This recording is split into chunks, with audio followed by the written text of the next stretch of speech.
Subscribe to Mufti Tariq Online and press the bell icon for more videos. السلام علیکم ورحمۃ اللہ۔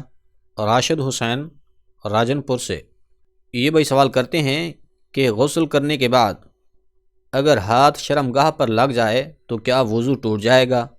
اس طرح سے پھر غسل کر لینے کے بعد دوبارہ سے وضو کرنا پڑے گا یا نہیں؟ اس بارے میں کیا حکم شرع ہے؟ بھائی نے بہت اچھا سوال پوچھا ہے۔ دیکھیں، اس سوال کا جواب سننے سے پہلے ایک اہم بات یاد رکھ لیجئے، وہ یہ ہے کہ اگر آپ برہنہ حالت میں غسل کر رہے ہیں، یعنی کہ سارے کپڑے اتار کر بنا کپڑوں کے غسل کر رہے ہیں، تو اس وقت اس چیز کا خیال رکھنا انتہائی ضروری ہے کہ برہنہ حالت میں غسل کرتے دوران نہ تو آپ کا چہرہ قبلہ رخ ہو، نہ ہی آپ کی پشت قبلہ کی جانب ہو۔ مطلب یہ ہے کہ ننگے ہو کر غسل کرتے دوران اس بات کا دھیان رکھنا ضروری ہے کہ آپ کی پشت اور چہرہ قبلہ کی جانب نہیں ہونا چاہیے۔ اسی طرح ٹوائلٹ یوز کرتے دوران بھی اس چیز کا لحاظ رکھنا ضروری ہے کہ آپ کا چہرہ یا پشت قبلہ کی جانب بالکل بھی نہیں ہونی چاہیے، کیونکہ ننگے ہو کر قبلہ کی جانب پشت یا منہ کر کے کھڑے ہونا یہ بے ادبی اور کم بختی کی علامت ہے۔ اس سے بچنا انتہائی ضروری ہے۔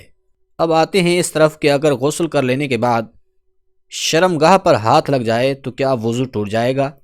تو اس حوالے سے یاد رکھ لیجئے، شرمگاہ پر ہاتھ لگ جانے سے یا اسی طرح شرمگاہ کو دیکھ لینے سے نہ تو غسل میں کوئی فرق پڑے گا، نہ ہی وضو میں کوئی خلل آئے گا۔ یعنی کہ شرمگاہ کو ہاتھ لگ جانے سے وضو میں کوئی فرق نہیں پڑتا۔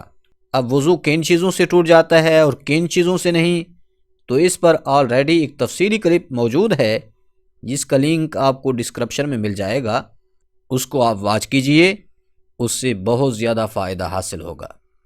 بہرحال خلاصہ یہ ہے کہ اگر شرمگاہ کو ہاتھ لگ جائے یا پھر شرمگاہ کی طرف نظر پڑ جائے تو اس سے آپ کے وضو میں کوئی فرق نہیں آئے گا، آپ کا وضو بالکل درست ہے۔